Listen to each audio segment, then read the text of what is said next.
7절 너희는 내가 사로잡혀 가게 한 그 성읍의 평안을 구하고 그를 위하여 여호와께 기도하라. 이는 그 성읍이 평안함으로 너희도 평안할 것임이라. 13절 너희가 온 마음으로 나를 구하면 나를 찾을 것이요 나를 만나리라. 오늘 이 시간 우리가 예레미야 29장의 말씀을 가지고 함께 하나님의 말씀을 나눌 수 있기를 원합니다. 오늘 본문은 이제 포로로 바벨론으로 포로를 떠난 그런 이제 유다 백성에게 이제 예레미야가 편지를 통하여서 하나님의 말씀을 전하는 이제 그런 내용들을 기록하고 있는 장입니다. 그런데 우리가 이 장을 함께 봉독했지만 이 장의 내용들을 읽어볼 때 우리가 느낄 수 있는 것은 참 정말 그 시대의 여러 가지의 소리들로 인하여서 그 시대에 살고 있는 백성들이 정말 많이 혼란스러웠겠다라는 생각을 가져보게 됩니다. 그러니까 우리가 이야기하는 것처럼 지금 이들은 포로로 이제 끌려가 있는 그런 상황이지 않습니까? 그래서 자기 집도 자기 재산도 모든 것을 놓고 정말 그 포로가 되어서 이제 바벨론이라는 제국에 그렇게 끌려가게 되는데 이 모든 우리의 심리와 모든 마음이 안정되지 아니하고 불안한 마음 가운데 놓여져 있을 텐데 그 당시에 이제 여러 가지의 소리들이 그들에게 있었다라는 것이죠. 그래서 물론 하나님의 선지자도 있었겠지만 그 안에 있었던 거짓 선지자들도 있었는데 주님이 그들에게 이제 예레미야를 통해서 어떻게 말씀하시는지 그런 부분들에 대해서 우리가 좀 살펴볼 필요가 있습니다. 이제 오늘 이야기를 보면 이런 이야기가 좀 있습니다. 8절을 먼저 보면은요. 만군의 여호와 이스라엘의 하나님께서 이와 같이 말씀하시니라. 너희 중에 있는 선지자들에게와 점쟁이에게 미혹되지 말며 너희가 꾼 꿈도 고지 듣고 믿지 말라라고 그렇게 말씀을 하십니다. 그러니까 그 당시에는 이제 우리 시대에는 사실 꿈이 그렇게 큰 의미가 없는 것처럼 여겨질 수가 있는데 그 당시 사람들에게 꿈은 이 적지 않은 그런 의미를 가지고 왔었거든요. 그런데 이제 하나님이 예레미야를 통해서 뭐라고 얘기를 하냐면 너희가 꾼 꿈도 고지 듣고 믿지 말라라고 얘기를 하는 거죠. 왜냐하면 내가 어떤 꿈을 꾸었을 때에 그 꿈이 뭔가 이상해서 사람들에게 얘기할 때가 있지 않습니까? 내 오늘 좀 잠자리가 뒤숭숭했어. 그래서 왜? 그러면 내가 이런 꿈을 꿨어 라고 하면은 그때를 노리고 이제 점쟁이나 미혹하는 자들이나 거짓 선지자들이 와서 그 꿈을 이 자기 중심적으로 해석해 준다라는 거예요. 그래서 하나님이 이야기하는 게 뭐냐면 그거에 대해서 굳이 듣지도 말고 그거에 대해서 믿지도 말라라는 것이죠. 그러니까 의미가 없는 거니까 그거에 대해 생각하지 말라라는 그런 얘기를 하는 겁니다. 그리고 여기서 정말 중요하게 이야기하는 게 뭐냐면 선지자들에게와 점쟁이에게 미혹되지 말라라고 그렇게 말을 합니다. 그 이야기는 그 당시 이제 사람들 속에 여러 가지 이야기가 들릴 텐데 그 이야기들 중에 이제 거짓 선지자들의 말이 많기 때문에 그들의 말에 미혹되어서 넘어가서 다른 것을 생각하지 말라는 것이죠. 왜냐하면 그들은 지금 이제 안정감이 없기 때문에 그들에게 들려지는 소리로 인하여서 그들의 삶의 방향과 그들의 삶의 태도가 이제 결정이 될 텐데 하나님께서는 그런 거짓 선지자들의 말로 말미암아 너희의 삶의 방향과 그런 태도를 정하지 말라라고 그렇게 이야기를 하십니다. 그리고 이제 오늘 이야기들 중에서 거짓 선지자에 대한 그런 얘기들도 하지 않습니까? 그러면서 하나님은 거짓을 말하고 있는 그들에게 분명하게 이야기를 합니다. 너희는 내가 보낸 사람이 아니다. 너희는 내가 보낸 사람이 아니지만 아니기 때문에 너희가 내가 너희를 향하여서 저주를 하리라. 죽음을 주리라 라고 그렇게 하나님이 말씀하시면서 오늘 우리가 조금 살펴보자 하고 있는 내용은 29장의 전체적인 내용 중에 5절부터 이제 14절까지의 이야기를 조금 중심적으로 볼 수 있기를 원합니다. 당시 이제 거짓 선지자들은 우리가 어제도 살펴봤지만 대부분 뭐라고 얘기를 하냐면 우리가 바벨론에 갔다가 한 2년 정도 있으면은 다시 돌아올 거라고 그렇게 얘기를 했습니다. 그러니까 너희의 고난이 그렇게 길지 않을 거야. 그렇게 얘기를 할 때에 2년 정도면 사람들이 어떤 생각을 가지냐면 그 바벨론에 가서 조금 견디고 있다가 그리고 돌아와야지라고 그렇게 생각을 하게 됩니다. 그런데 이제 그 하나님은 예레미야를 통해서 뭐라고 말씀하시냐면은 그 5절을 보면 이렇게 얘기합니다. 너희는 집을 짓고 거기에 살며 텃밭을 만들고 그 열매를 먹으라라고 얘기를 합니다. 그 얘기는 무슨 말씀이냐면 너희가 바벨론에 갔을 때에 거기에서 정말 잠깐 견디다 와야지라는 생각을 가지는 게 아니라 그곳에 정착하라는 얘기를 하는 것이거든요. 집을 짓고 거기에 살며 텃밭을 만들고 그 열매를 먹으라는 것은 거기에 정착하라는 얘기를 해요. 그러면서 6절을 보면 아내를 맞이하여 자녀를 낳으며 너희 아들이 아내를 맞이하며 너희 딸이 남편을 맞아 그들로 자녀를 낳게 하여 너희가 거기에서 번성하고 줄어들지 아니하게 하라라고 얘기를 합니다. 이제 사람들이 그 자녀를 갖지 않으면 숫자가 줄어들게 되지 않습니까? 그러니까 하나님은 그 숫자가 줄어들지 않게끔 너희가 그곳에서 자녀를 낳고 가정을 만들고 그렇게 이제 꾸려나가라고 그렇게 이야기를 하는 것이죠. 그리고 정말 중요한 것이 이 7절인데요. 7절을 보면 이렇게 말합니다. 너희는 내가 사로잡혀 가게 한 그 성읍의 평안을 구하고 그를 위하여 여호와께 기도하라. 이는 그 성읍이 평안함으로 너희도 평안할 것임이니라. 이렇게 얘기를 하면서 이 8절에 한 번 더 강조하는 거죠. 만군의 여호와 이스라엘의 하나님께서 이와 같이 말씀하시니라. 그러니까 그러면서 뭐라고 얘기하냐면 그들은 바벨론에 대해서 저주할 수가 있습니다. 하나님의 백성인 우리를 침략해서 우리를 이곳으로 끌고 와 이러면서 이 제국이 망해버려라 라는 그런 생각을 가질 수 있지만 하나님은 뭐라고 얘기하냐면 8절에서 7절에서 뭐라고 얘기하냐면 그 성읍의 평안을 구하고 그를 위하여 하나님께 기도하라라고 그렇게 이야기하는 것이죠.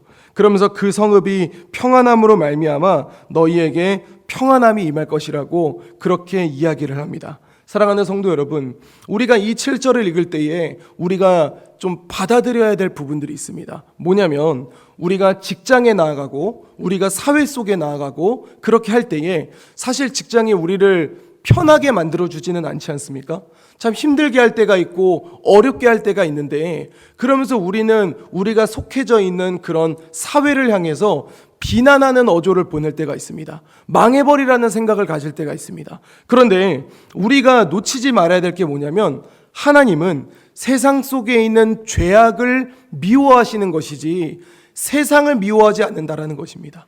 하나님이 원하는 것은 뭐냐면 세상이 망하는 것을 원하는 것이 아니라 하나님의 자녀와 하나님의 백성인 우리를 통하여서 하나님이 만드신 이 세상이 회복되어 가기를 원하시거든요. 우리가 그거를 놓치지 말아야 되고 우리가 속해져 있는 직장이라던가 사회라던가 나라를 생각할 때에 우리가 그 나라와 직장과 사회가 주님의 중심으로 회복될 수 있도록 기도할 수 있어야 된다는 것입니다. 그래서 주님은 그렇게 이야기하면서 그 포로로 갔던 백성들을 향해 이렇게 이야기를 합니다. 10절을 보면은요.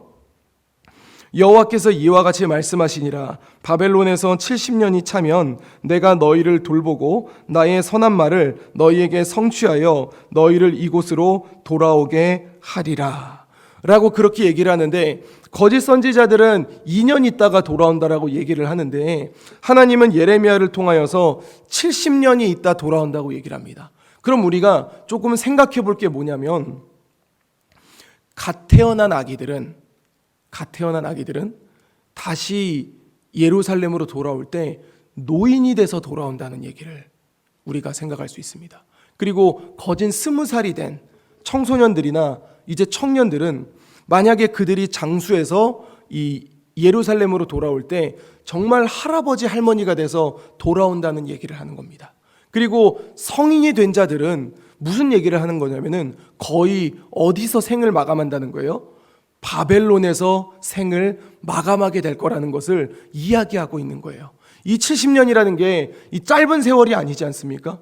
그래서 우리가 지금 이제 알고 있는 다니엘 같은 경우도 소년의 나이 때 바벨론으로 갔지만 정말 다니엘이 매번 자기의 창문을 열고 그 예루살렘 성전을 향하여 하나님께 기도했지만 저도 정말 열심히 찾아봤는데 다니엘이 예루살렘으로 돌아왔다라는 기록은 없거든요. 그것처럼 너희가 지금 시대에 살아있는 대부분의 사람들이 이 바벨론에서 생을 마감하게 될 거라는 것을 그 이야기하고 있는 것이죠. 그러면서 하나님은 그런 계획을 갖고 계시기 때문에 앞에서 하나님이 얘기했던 게 뭐냐면 너희가 거기에 정착하여서 가정을 꾸리고 자녀를 낳아서 너희의 수를 줄어들지 않게 하라라고 그렇게 이야기를 하고 있는 것입니다. 그러면서 11절을 보면 이렇게 말씀을 합니다. 여호와의 말씀이니라 너희를 향한 나의 생각을 내가 아나니 평안이요 재앙이 아니니라. 그러면서 너희에게 미래와 희망을 주는 것이니라. 우리가 생각할 때는 내 삶이 전부라고 생각할 수 있지만 하나님이 볼 때는 내 삶이 전부가 아니라 우리 후대와 그 후대의 삶들도 있지 않겠습니까?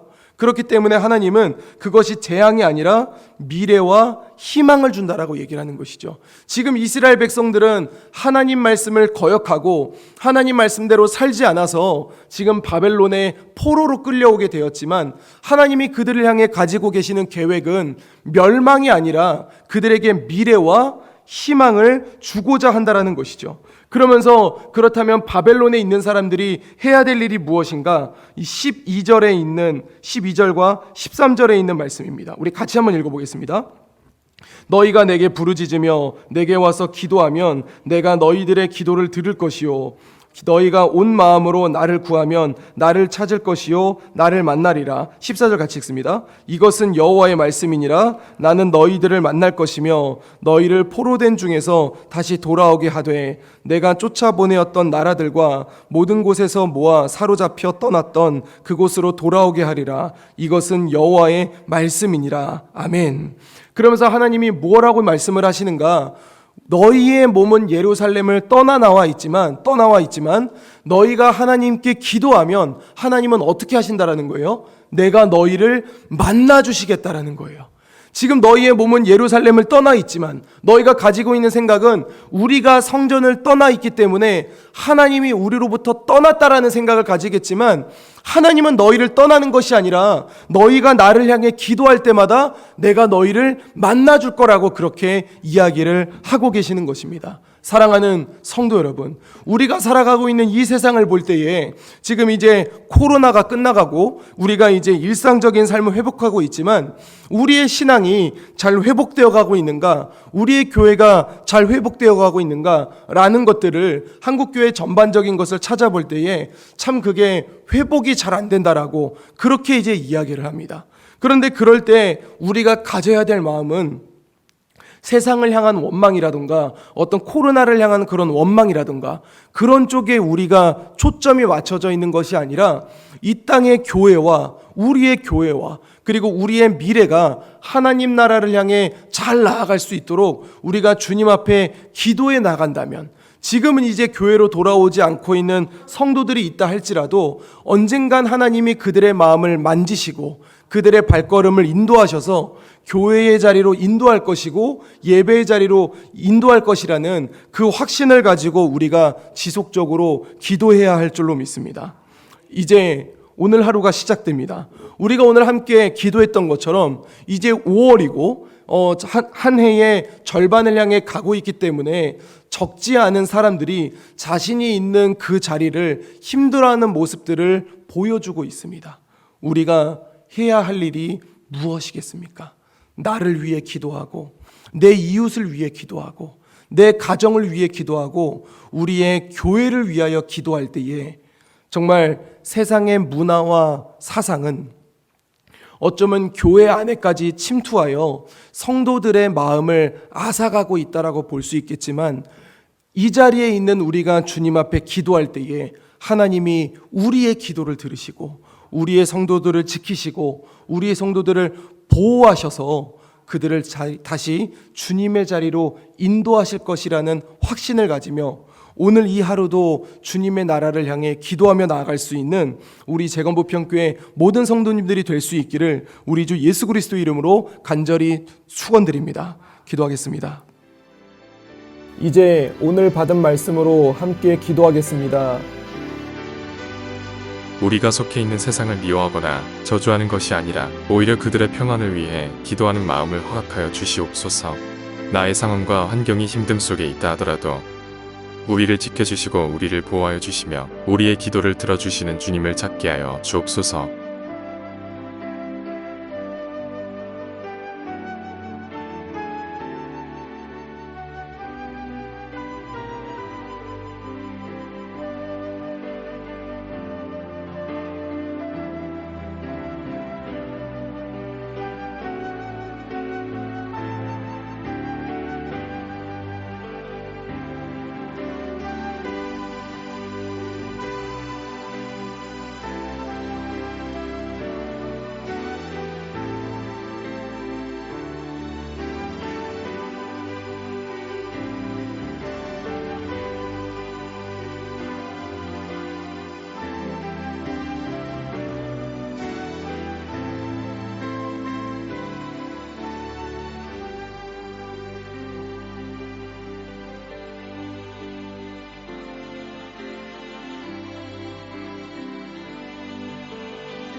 이제 개인의 기도 제목을 가지고 하나님 앞에 기도하시기 바랍니다.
수고하셨습니다. 오늘도 하나님의 인도하심 가운데 승리의 하루를 보내시는 우리 재건부평교회 모든 성도님들이 되시기를 주님의 이름으로 축복합니다.